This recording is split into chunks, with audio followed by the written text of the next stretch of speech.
Hennessy admits that the hazard is dust.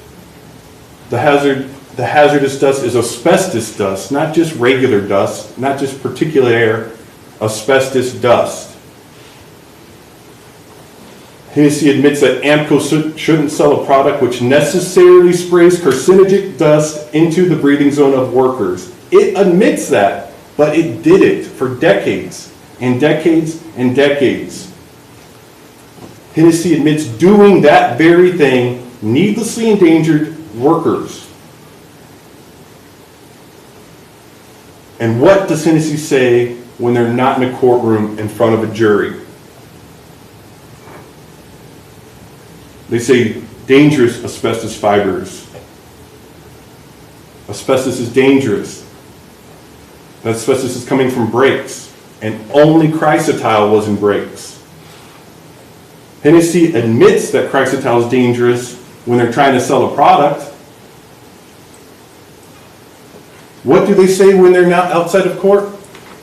When they sent a dozen brake grinders to Thailand, they said, do not grind friction materials containing asbestos. We'll sell you these grinders, but do not grind asbestos brakes. There's no law that required them to do that.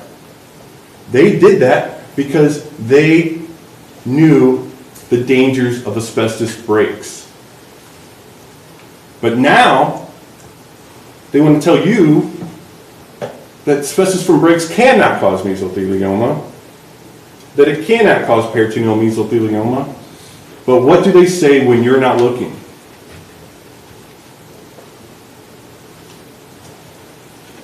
They say that that warning I just put you, they put that on there so operators would not be exposed because it presented a hazard.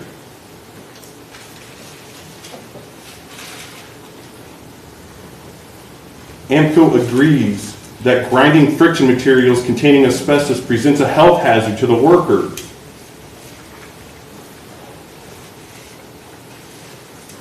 And Ammco understands when they say hazards, they mean lung cancer and mesothelioma.